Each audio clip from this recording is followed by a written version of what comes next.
Good. Then go down and see. I want to see a bear walking across the lawn. You know what, we had bear up here though. Yeah. Really was. It's just been bear all along your street, Hillcrest, Como. Yeah, I realize that there's. Red sign. Yeah. Well, it's very appropriate. And, well, yeah, we would just- But I don't see it a lot. that would be beautiful, right? My son has got hair on the wall. And the background, the archway is the ocean. Oh. And I can't watch it do that. I just. Would you want to see this? No, I wouldn't see it, sure. Oh, I would see it good. Now, didn't have. Now.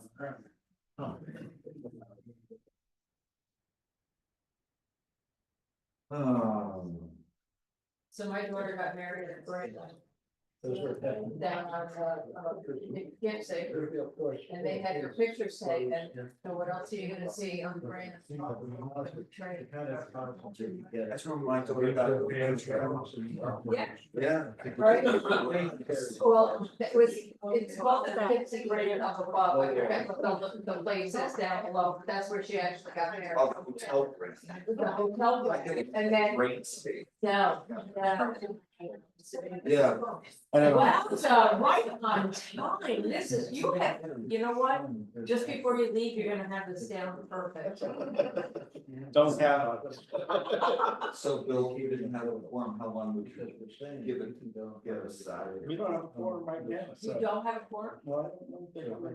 But how long would you give it? No, you're kidding me? No, the meeting's starting, either we're gonna have a forum or we're not. 10 minutes, 15 minutes. Pretend we're a college class. Two. You know What she what, said but was- no disrespect for the people that are here for a presentation. Well, they can still give it, we'll listen. That's true. Are you ever gonna get the clock back? Oh, we got, You gotta what do put you it say? up. Hold on, I don't know if You I can gotta- hold it, but I'm gonna try.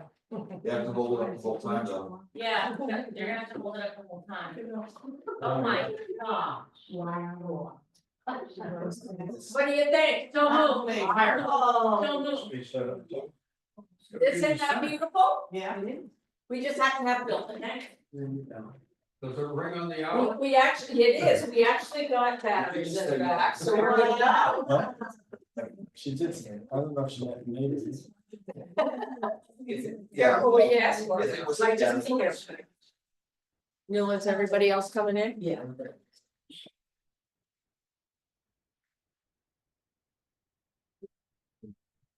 Good. How are the bears? Haven't seen that one. I haven't seen one yet either. But you know what's early, because I see one every year. Is she talking about? Yeah, I see a few. A few, yeah, and no babies, no bandies yet. Oh, I've seen pictures of babies in the car. Oh, yeah, I have, they're happening already. So. Who's gonna give the presentation? So if you wanna come on up. Can you call the meeting back to order? Oh, yes, I move to come out of executive session. All in favor? Aye. And Lula, seconded to go into. Okay.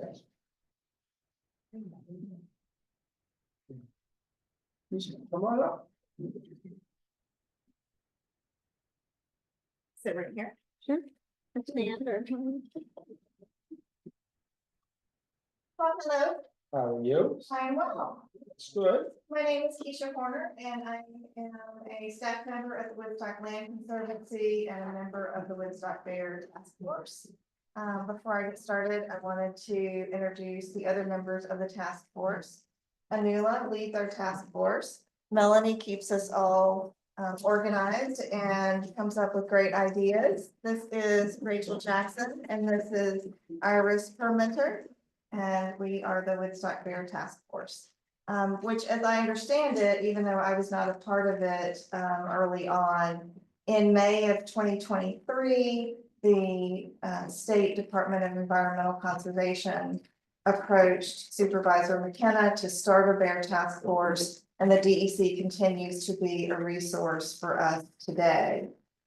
I also understand that you all have received a presentation at a previous meeting to talk about sort of the impetus for having a bear task force and some of the things that we have done already, so I won't belabor those points. I did want to mention, though, that we held a very successful education program and art contest in collaboration with the Woodstock Youth Center, the Woodstock Library, the Woodstock Day School, the Middle Way School, and WAM. And yes, we produced, lots of the students produced these lovely posters that were then exhibited at WAM. We chose a first place and second place winner, and many of the local businesses now have one of them hanging up to help educate people that we really want to make sure we don't feed the bears. And so I joined the Bear Task Force in late fall of 2024. That makes me the newest member, and I think is a form of hazing. That's why I'm doing the presentation tonight. Can we see your back? Everybody's gotta pay their dues. Exactly, exactly. We are very excited though to present this proposed law for your consideration. It is modeled after other similar laws across the country. In fact, we started with model language that the DEC provided to us as a way to get this process started. We also looked at Greene County, which has its own countywide law. And we're hopeful that you all will pass this one, making it the first, what we hope is the first of many in Ulster County. And really the law is just a way to try to help to keep both bears and humans safe and that they can't harm one another. And so this would be an amendment to the town's solid waste law.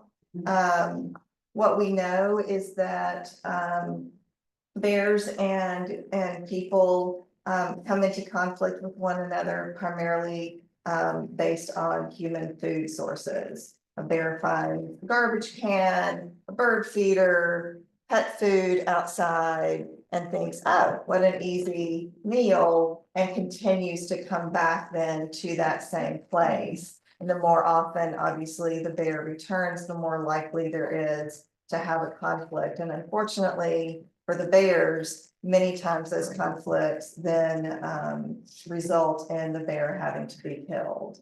In fact, I've heard the DEC representatives several times say a fed bear is a dead bear. And so trying to make sure that we keep that from happening is very important. And so this proposed law basically does two things. It clearly says that there can be no intentional feeding of bears. And secondarily, it focuses on incidental or unintentional feeding of bears. First, to educate residents the problems of doing that, issuing them a warning, and then if they continue to provide incidental feeding by not taking care of their garbage, not putting up their bird feeders, not putting up their pet food, then there can be enforcement. It spells out that they have 48 hours from the time of their written warning to take care of that. The first offense is just that written warning. The second and third offense are then monetary fines. And so that's it from my standpoint. We're happy, and any member of the task force is happy to answer any questions that anyone has. I just have one as not a town board member, but who are you going to authorize to enforce this law? So I can answer that one. We were considering that it would be the building department because they're currently enforcing other laws with short-term rentals, etc., and or the police. So those would be the two departments responsible for enforcement. So you would have to need to find one of them in order to make the law concrete. Yes. So Okay. No, we would have, so right now, presently, the code enforcement officer oversees chapter 192, which is The solid waste. Okay, We can, and the law says this, we can also appoint someone else. So I think I recommended that we could have both. Particularly at night when the building inspector, the code enforcement officer may not be available, but the police are. And the weekends as well, absolutely. So, so we can have both of them. can I just ask you, because I know I work with the police department, so how would they get that citation? We would make sure that each of them had a copy. Have like a parking ticket, but a Correct. bear's task force, okay. And so I'm in full support of this law. There are a couple of things I think we need to tweak. I had a brief conversation with Nula, and probably what I'll do is just put it down in the email. I think we need to think about a written definition for what a written notice is. Okay. Also, I do have concerns about the first warning, the first offense being a written citation. I think we should go right to fine. And the reason is both building inspectors and police officers have professional discretion. We've all been pulled over at some point in our lives for going too fast. Not everybody gets a ticket for it. And the police officer has the ability to say, you know, in this instance, I don't think it's warranted. And I think our police department is really good about not just giving out tickets. I think the issue about a written warning, it gets a little harder to track. And now all of a sudden, somebody's got 4 written. Because everybody thinks it's the first Right. time, yeah. Exactly. The one other thing, and I'm not opposed to any of it, but I think we need to just clarify the wordage. I think it was 192-8, which was penalties. And as I read through that, it was a little, it felt a little clunky. But I think the concepts, the idea was right on. I think it's just a matter of tweaking the verbiage. So I would ask the rest of the board to take a look at the document and weigh in. I'd love to see the document, I don't know. Was it attached to the agenda? I didn't get a chance to look. at it. No, If not, I can circulate it. don't, yeah, I don't have a copy of it, so I would love to, We can I circulate can that tomorrow. circulate it. Yeah. I have one question. Yeah. I have one question about the first one. How would you track the first discretionary? Police officer. You don't. The police, it's the, thank you. listen, some people get pulled over 15 times and never get a ticket. So following that incrementally, the first, we have it written, just so that I could better understand this, the first one is a warning, the second one is a fine, the third one is a bigger fine.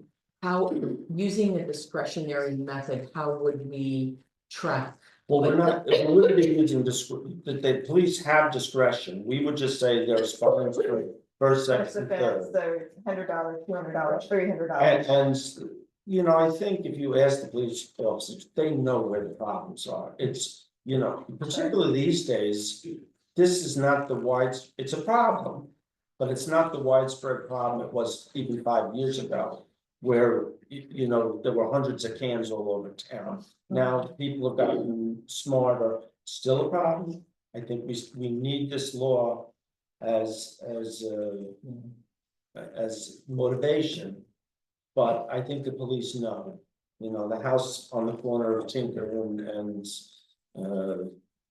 whatever is a problem. Their garbage is always out, so they're gonna go and give a ticket.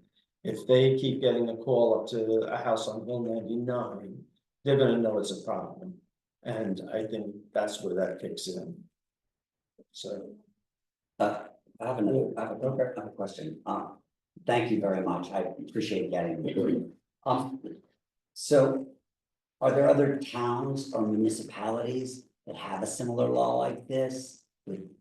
How does that compare to this? What are some of the differences? If you've looked at them, I'd love to know more about some of the others, like, was this drawn from the best practices? So as I mentioned, we did start with DEC model language. They would really like to see these proliferate throughout the Hudson Valley area. And they provided us with the Greene County law. I can't speak to exactly how this one is different. So it My has passed, colleagues it could. has passed in Greene County, Yes, there is a law. There is a something that law was on based on the template that the D, so this would not be the very first one. Do you know of other cities that have enacted this? It would be the first one in Ulster County, In Ulster but County, it would not the be, first one. Okay, but it would I not be. personally looked at the ordinances in Vail, Colorado, and then a city in Florida, and another one in Tennessee, just to name a few. There are a number of laws, most of them are out of state, like Massachusetts, I think, has a number of them as well. Yeah, and I think there's one that somebody mentioned, you all looked at in Vermont, again, because I came in late fall and they've been working on this for several months prior to me joining the task force. welcome to the city. I don't have any questions. Thank you. Public, I haven't seen the law, but, does the law address the potential issue of where an SDR owner is getting multiple fines and not paying them? Does the accumulated fine, does that become a lien on the house, or how is that addressed if they're just not interested in paying it, or if there's issues down the road? Does it address that in this law? This law doesn't, but that's a big question. I have to talk to the courts about that. I'm not sure how they handle that. Yeah, I would assume that maybe that wouldn't be just specific to this one part of the code, but maybe that would need to be for all aspects of this code, since there could be multiple violations within all the various aspects of the solid waste law. Yeah, the solid waste law is already in existence, so there must be some enforcement that we should be aware of. We're not changing the enforcement, we're simply changing, we're amending the law to include this with its own fine structure. And the enforcement should be maintained the way that it currently is. Any questions? Public questions? Okay. Fantastic. Well, thank you all very much. Thank you. Really nice. Amazing, it's over. Good job. We only have a couple of resolutions before we move on. Yeah, can we mention a few things? Is that okay? Yeah, I So going past this meeting, or do you have something? have something else. Okay, I'll go after you. Thank you. You got it. So, one of the things that's, come up, Marcel, I think you asked me about it recently, is, the issue of the PFAS in the town water and what we're doing about it. And of course, we're following the state, health department, and the county health department, recommendations on testing. But as I mentioned, I have reached out to the town engineer, we've had conversations. A month, 6 weeks ago, I did start to have a conversation with Mike Bond. And actually Aaron Moran has been involved in these discussions. And they have a filter system that they're doing a demo with over at the landfill. This particular unit is geared more towards landfills and the effluent from the landfills, but it could be used as water. So Aaron, if you just want to take a minute to maybe explain the process. Yeah. It comes in a 40-foot trailer. Did I come up? Yeah. Thanks. Yeah, so, I have to say, initially I was really skeptical of this whole thing, just because PFAS, we just started testing, you know, it's new, the technology is kind of clunky, getting better and better. But I was pleasantly surprised, when Bill and I went out there, so we're in the process of basically just getting the information. But at this point, I think our last conversation with, Rich, who's the owner, am I addressing the board or everybody? Basically they have a solution. And it's a proactive solution to PFAS. So where they're working on wastewater, we're discussing actually putting this at our wells. So they would be starting with water that's actually cleaner than wastewater leachate. And it's, in a nutshell, it basically takes the chemicals of PFAS, it separates them, it concentrates them, and it removes them from the water. They're left with a very small amount of fluorine, which is actually naturally occurring. So this is a good thing. It can be released back into the environment. They actually don't though yet because they're still working out the regulations. He spent like over almost 2 hours explaining the entire process. It's really something I think that not only would be a proactive solution to the PFAS, but you know, down the road, we don't know what else is gonna come up in our water. And this would basically, it's a reverse osmosis process, and it's one of the best well-known ways, also charcoal, but this is a tried and true method. This one also, with charcoal, you've got the waste where there's no waste to go at the end of the process. Yeah, and to be honest, right now with the amount of PFAS that we are detecting in Woodstock, if you get a Brita filter, it's not gonna get it because it's too small right now. So it's pointless, not to mention you're buying plastic. One thing I was concerned about was the operational cost of this. And he actually had some really good answers. Everything that's contained in this unit is the same equipment you would find in a water treatment plant. So the employee who is familiar with all of that equipment, he wouldn't have to learn anything additional or new. As far as the maintenance, there are no moving parts in these tanks. It's basically like an annual flush. And as the parts break down, they would be repaired like after 10 years or so. I asked, well, what about, you know, trying to anticipate all kinds of differences? What about tariffs? They actually are a Canadian company, but they are based out of the US, so they can actually produce this, the materials in the US, so there wouldn't be an issue there. They also had one for maintenance, they were sending their employees out to the sites all over the US, and they found that that was timely and costly, and they came up with a way where they actually now, their units, they can do the maintenance remotely, which is great. So we would have an option as a town of having them do it remotely or having them train our employee to do the maintenance. It really sounds like a really positive, a really good proactive solution, and I hope to get a better presentation and present it to you guys. And I hope that the town board will come together on this and do its best for Woodstock, because I think this is really a really good solution. So, the one thing, our annual costs, I believe he said really it's electricity. That's it. And I think that's calculated about $30,000, which is not insubstantial, but Yeah. that's all we need for that. And that was the whole unit, right? Yes. Which we could initially, we would just need that first reverse osmosis. Mhm. Technically, we wouldn't need the whole, because the whole unit is for the wastewater. But I think it would make sense to get the whole unit, but we're still trying to figure that out. So then I would just say that what we're talking about is, with Dennis, is where we would insert this. It would be inserted somewhere up by the well fields. And right now, we do minimal treatments at both pump houses. We would take that treatment out and we would put it all into one system. You have a number for that, you have like a cost of the system? Just a very, very ballpark number is between $1 million and $1.2 million. So why don't we take $1.2 million and put it towards finding out the source of the PFAS, Well- right? And eliminate the source So of the PFAS. that's great. That's what I would do with this money. So you actually Imagine. can't do that. It's actually impossible. The way that PFAS are created. When DuPont created them and 3M, they actually took these elements and they combined them and they adhered. It's a really strong, connection. And basically what they're doing is separating that connection. PFAS are everywhere, Bennett. Like right now, they're in all of us. So this is what people tell me. PFAS is everywhere. Look, the water is coming up out of the mountain. It is pure. The Well, water is so pure, some of it goes down to New York City. And they drink it just like that from the Ashokan Reservoir. Some of it comes right here.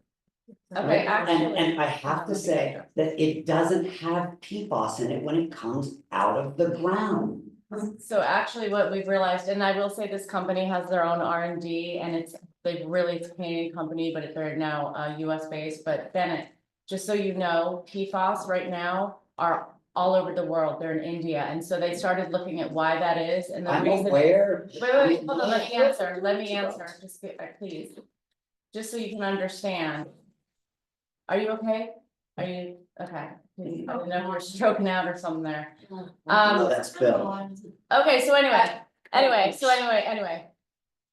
PFAS, because a lot of the source comes from the food that, the plastics that we actually, package our foods in.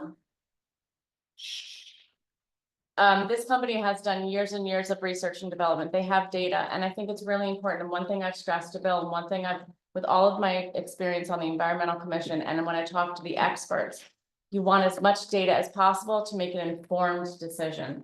And anyone making a decision based on what they think or what sounds right is dangerous for this town. We need to make decisions based on data. This company has also offered to give us, they just did this testing out in Buffalo, New York. They're going to give us the results of that so we can look at it and compare. But back to what I was saying before, believe it or not, when the rain comes down, guess what? It's got PFAS in it, guys. It's in our water everywhere. So, and it's all over the world. People are testing for it in India, all over the world. To take the time to try and figure out the source, I will tell you what the source is. DuPont, and it's called T-Fall. That's the source of PFAS. And we're not gonna, it's never gonna go away. So what we have to do is be proactive. We have to clean it out of the water, and we have to start buying less plastic. Erin, thank you. I have a quick question. Sure. What was the, I might have missed it. What was the name of the company? It is actually, Stream go? Stream Go. Thank you. You know, Bill, are we gonna be able to ask questions? Sure. Good. So while on one hand, I'm very interested in what you're doing in Socrates, it seemed like a potential. Pearly. Curly, sorry. It Okay. seemed like a potential thing to look into. Number one, they have no data from Woodstock whatsoever. That's the first thing. And The that's second what- thing is what chemicals, if any, are they using in order to clean clean out water there? Because we have to see. Yeah. And I'm very interested in what they do. Yeah. Clean the water. Yep. But we have to see if what they're using is gonna wind up being worse for us. Right, that's a than great What question. we have right now. So they actually don't use chemicals. They use actually water and pressure. Okay. Because we asked him this. A presentation from this company itself. Oh, Not from absolutely. anyone in town. Who's Absolutely. running for something, no offense, but who's running for something who is doing a presentation. I'd actually like to give the company itself, but I'd like to get some I think on he- the town website. I think he some would be- information from the company in advance of any presentation, so we can really start to look into it. Sure, and I think he's definitely made himself available. I have to say, I think it's absolutely reckless to try to equate what is going on in our water supply. First of all, you minimized it by saying there's really almost nothing in it. We have very close at this moment. To Okay, the federal EPA standards that are the maximum contaminant level allowed. Meaning, they allow contaminants, but up until that point. Stephanie, thank you. I just want to say one thing. Anybody? They're It's okay, it's just okay, up it's okay. there, where it's so toxic. I understand your That the frustration. government has to actually do something. I understand your frustration. There is this amazing documentary that this gentleman sent us. It's only an hour long. It is not biased. I will put it up so that you can see it. I know It what actually, the standards are, and we're just about there, so when Okay, you say. okay, We don't have enough, we don't really have anything to worry about here. She Or didn't, there's you so know what, little- that's not what she There's so said. little that the brain can't Erin, even get Erin, their let's come hands to on this it. conversation.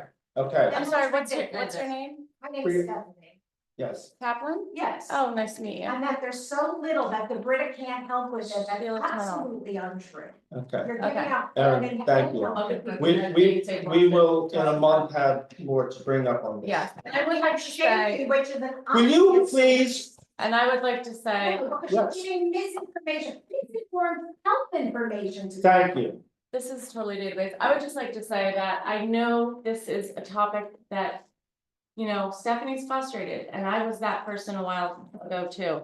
But I started looking at the facts, and all I would ask this town board, all of you, is to come together to put the politics aside. If you don't like me, that's great.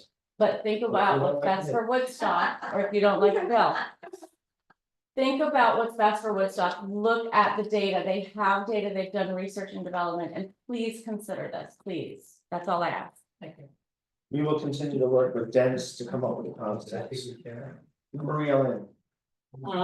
Thank you. So, as mentioned during, Women's History Month, I'm organizing a monthly meeting in Woodstock throughout the year to support women and trans women survivors of domestic abuse. This is in coordination with a domestic and sexual violence crisis counselor, advocate, and educator. This program will begin in June, and any inquiries, people can email woodstockdivas@gmail.com, and there'll be more information on social media as well. Thank you. Thank you. Bennett, you wanna? Maria Lino, would you say, Maria, Lino, send me that? Vanilla, did you have any? Okay. Let me go through the resolutions then. Be resolved to accept minutes for meetings held on April 22nd and May 13th, 2025.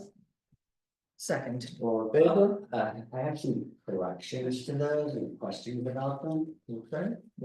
I just noticed several inaccuracies regarding the minutes, and I was wondering, should we just send the corrections to you and you'll make them, and Sure. then we could maybe vote on it at the next meeting? Which one, was it both minutes? Yeah, both minutes. I Oh my mean, God, okay, then yeah. send them to me. Yeah, I will send this to you, so then. I'll we can- table that motion.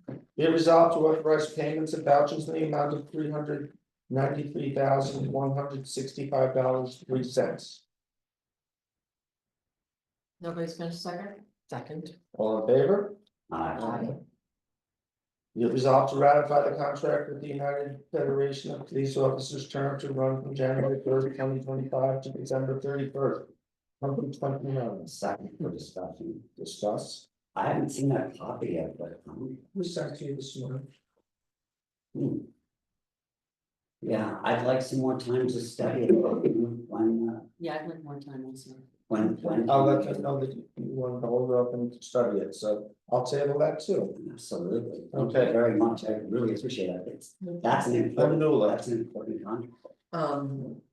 I had a question, really for the purposes of updating the community. About the oil spills in town. Is there Mhm. anything that can be shared with the residents? So we had a very big oil spill on McDaniel Road, then a smaller. From what I understand, a smaller one at Cumberland Farm, but any updates I think would probably be appreciated. Well, I can't tell you anything about Cumberland Farms, that was not even a fire. call. Okay, Okay, you know, somebody may have. Pulled the nozzle out and dribbled a little on the ground. Okay. Which might trigger a response from them, but there was nothing that. No phone, there's no DEC, No, no there DEC. was no DEC, contact, or there was no contact with the Okay. police or the fire department. With regard to, the spill in Shady, I think the town Facebook posts. Covered most of it, but, going off memory. There was. Don't hold me to these numbers, there was, I think, 2,300 and some odd gallons on the truck.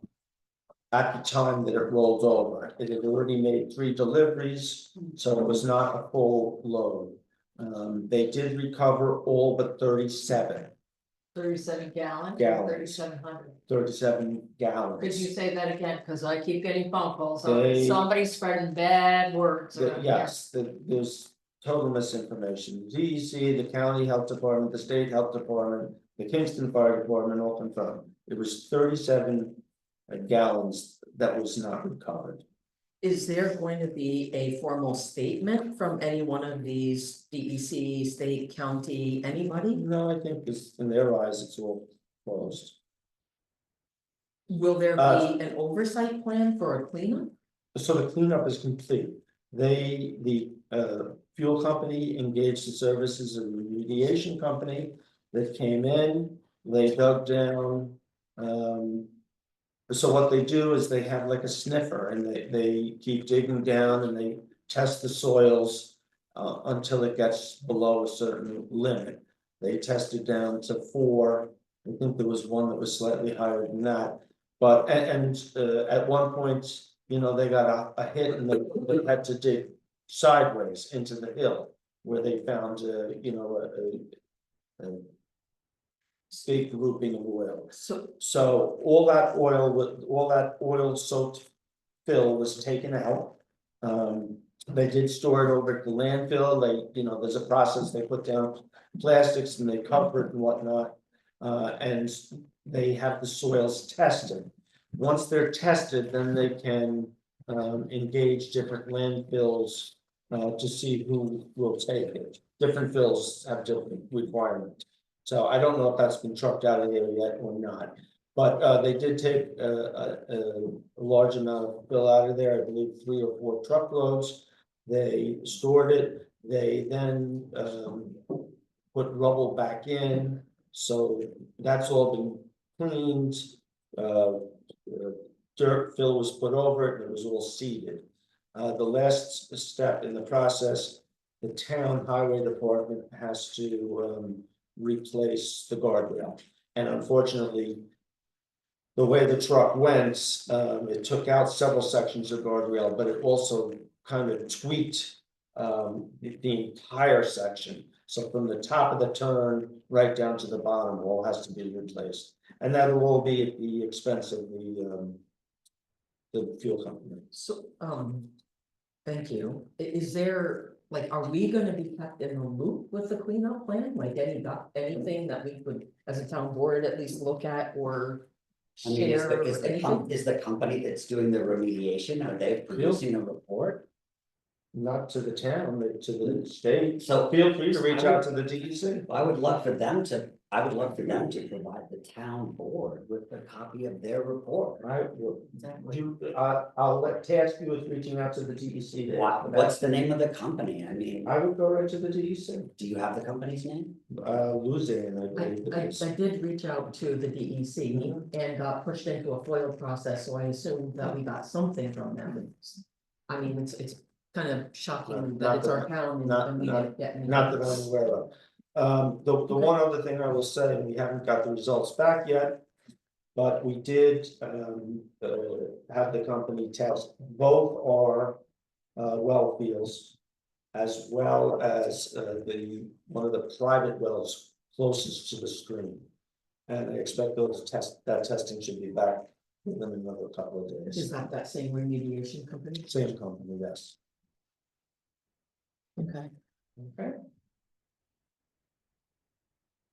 thank you. you're welcome. Public, you heard, Jackie? I have no idea what this name is. Who was the first one to find out? Oh, this, sorry. Vince, what's your last name? Okay. Are you still taking on please? drafts? It'll be about this document, since we're talking factually, but the town board's had that since October of 2023. I'm sorry. Gonna wait for them.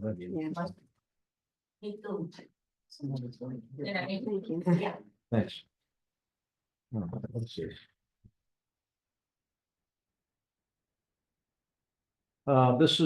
This presentation is on behalf of Woodstockers United for Change, and I'm Vince Smile.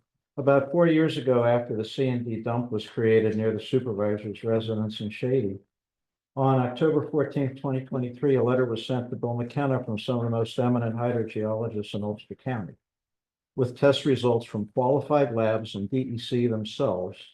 The letter was intended to remove any doubt that the overburden of contaminated construction debris from Carolus' Saugerties operation, which had been placed directly above the only aquifer supplying our public wells, would eventually lead to an even greater disaster than the direct contamination of the private wells on Reynolds and Church Roads that had already occurred. Some of us may be familiar with various claims made by the supervisor in recent years about our water problems, like maybe something was on the new pump that was installed a few years ago.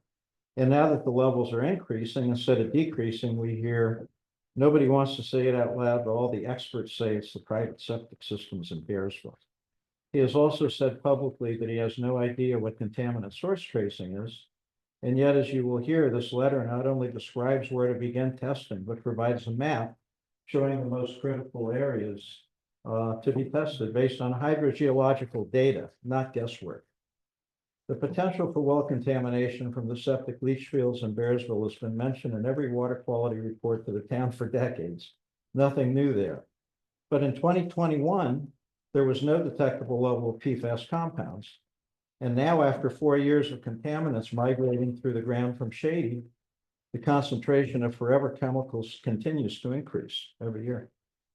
We can't be sure if the supervisor actually read this letter, but you can form your own opinion from the excerpts that follow, whether any of the crucial recommendations have been followed. Quote, the aquifer that supplies the town's public drinking water system underlies the 10 Church Road in close proximity to Saukville Creek and borders the Saukville tributary, unquote. Another quote, 4 C&D fill samples were collected from the 10 Church Road property's eastern side on Conigliero's behalf on December 7th. Several substances were found at concentrations in excess of DEC soil cleanup guidelines. These polycyclic aromatic hydrocarbons exceedances were benzoanthracene, benzopyrene, benzofluoranthene, chrysene, and idenopyrene. Another substance that was detected at concentrations close to the soil cleanup objectives for residential use per New York code is benzofluoranthene. These are substantially the same contaminants found in CMD material at the Corolla sites. Most of these substances readily migrate through soil and groundwater. Their presence strongly indicates that future groundwater contamination and off-site migration will occur. October 2023, it was in the board's possession. Thank you, Vince. Yep. Stephanie Taglin. Okay.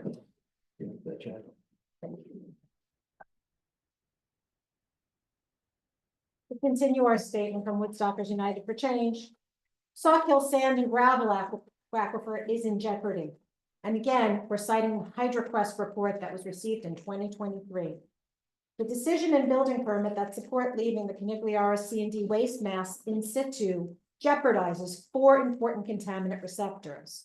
And by the way, contaminant receptors are anyone or anything affected by the contaminants.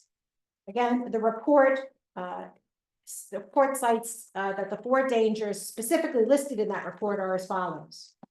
Quote, homeowners immediately down gradient of the town of Woodstock C&D dump site.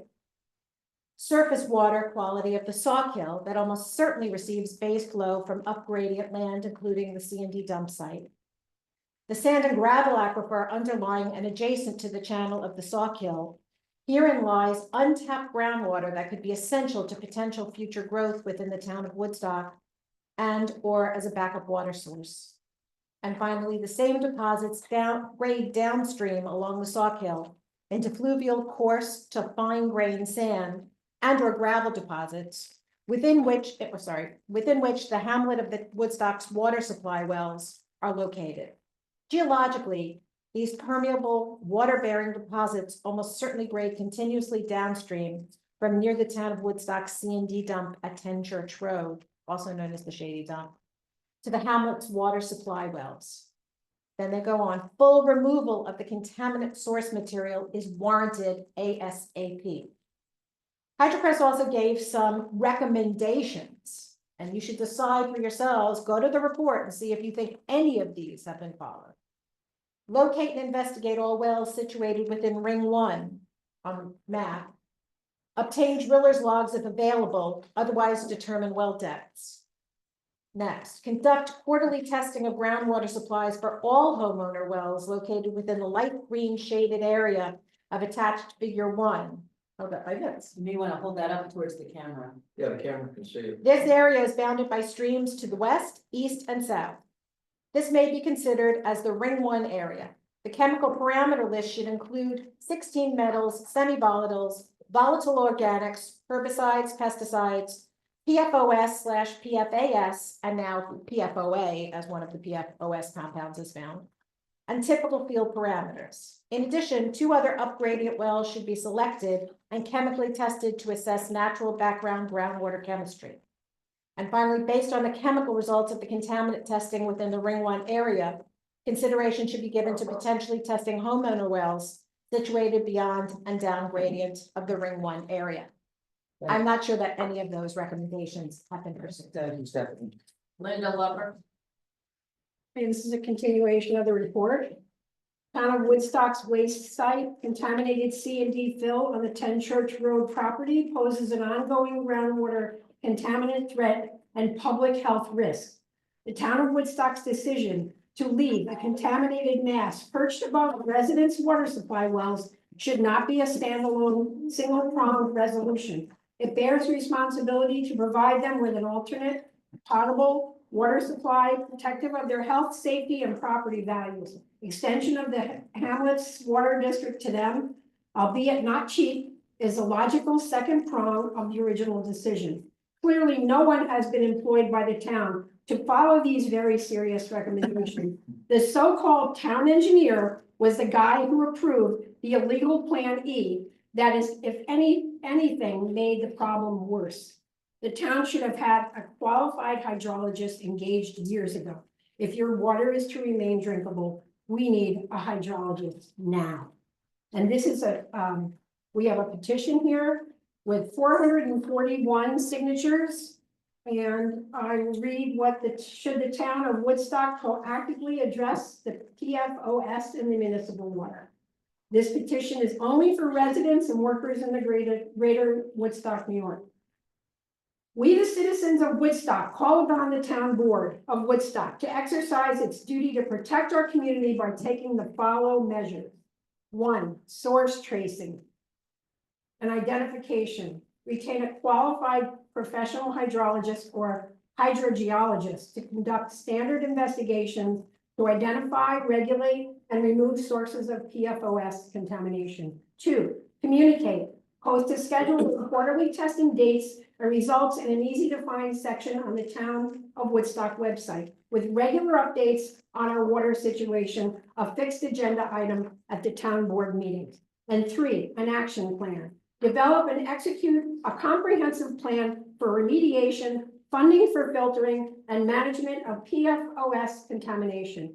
Establish long-term monitoring programs to track trends in PFOS levels and assess the effectiveness of mitigation efforts. These actions can help to ensure a responsible and transparent approach to safeguarding public health and environmental quality. Here you go. Yeah. These are the 441. That's what we had as the. Okay, thank you. John Ludwig.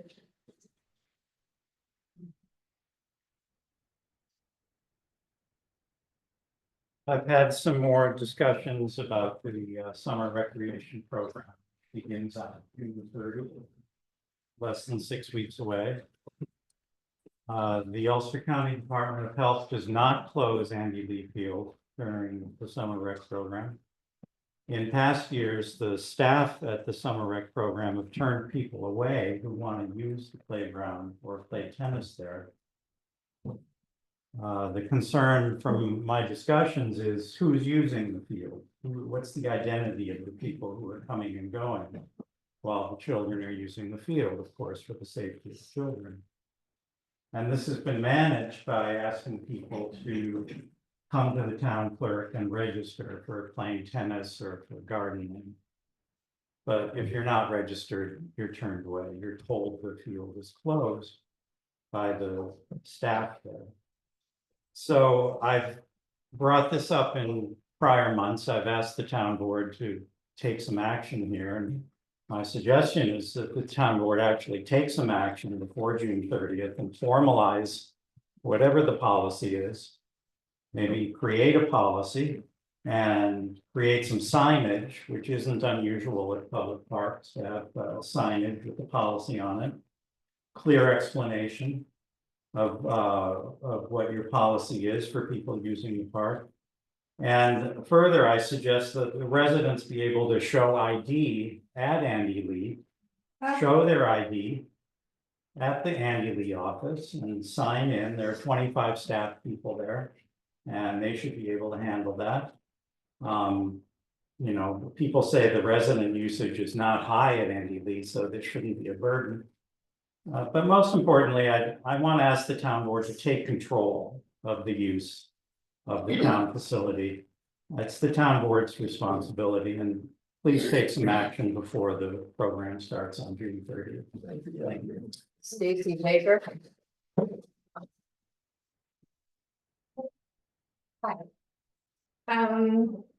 Well, I guess I'm gonna talk really fast, okay?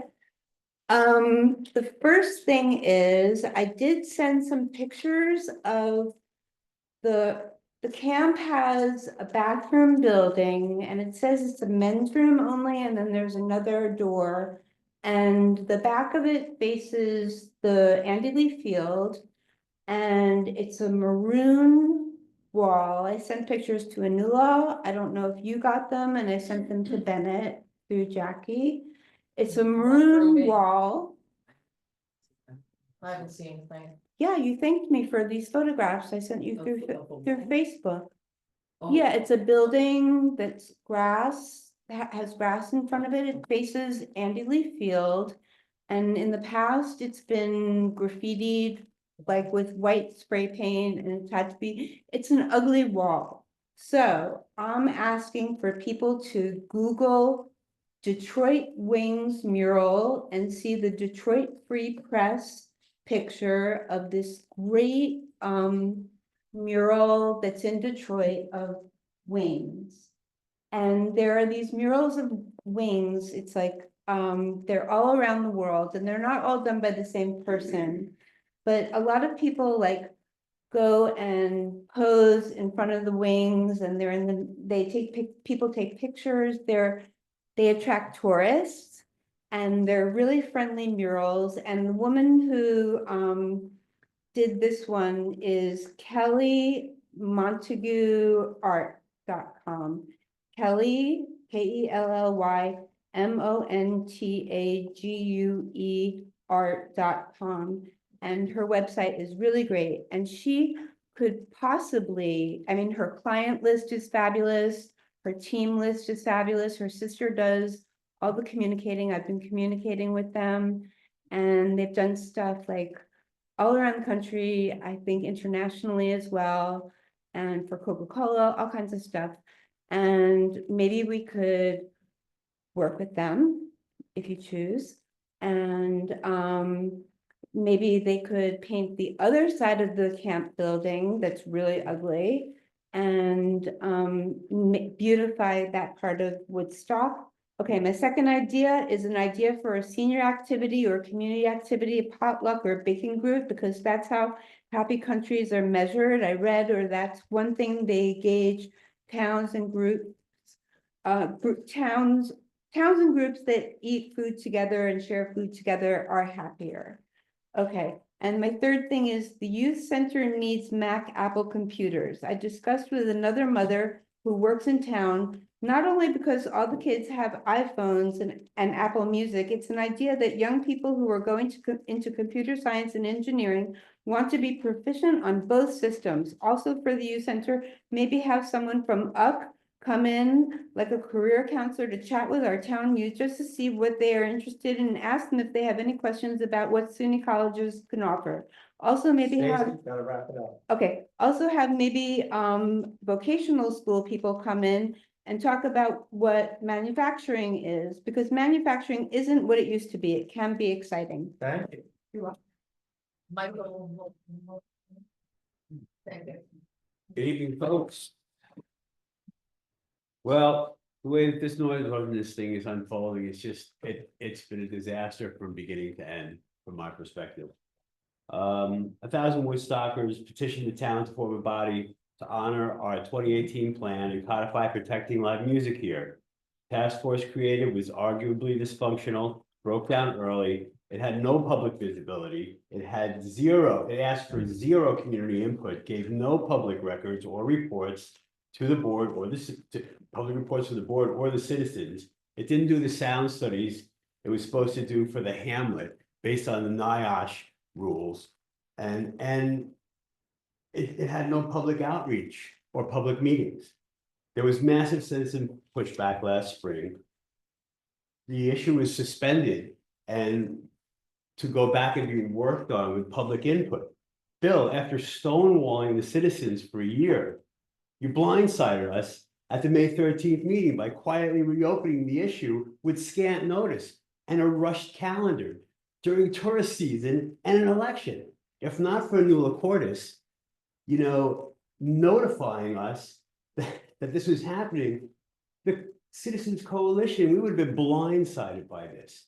Anula is also the only person on this board that's attempted to engage seriously and understand the community proposal that was endorsed by the Woodstock Chamber, small businesses, and our artist community.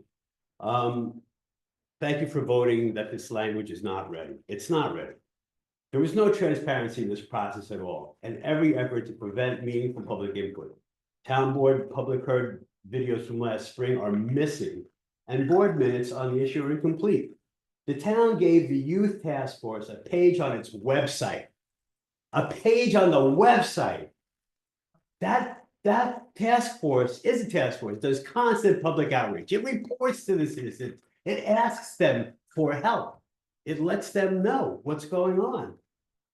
If we want to go forward with this, it's got to be opened up to a committee. A wider committee that's going to deal with the public.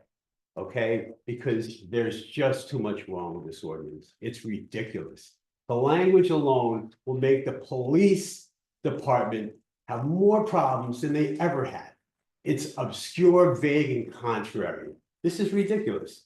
So if you want to do something, let's get a committee going. And if the committee gets deadlocked, we can put issues on a survey on the website and let the citizens give feedback. Because this trying to shut this down in a closet without any light or, it's not gonna fly. It's not gonna fly. Thank you, Michael. Very son.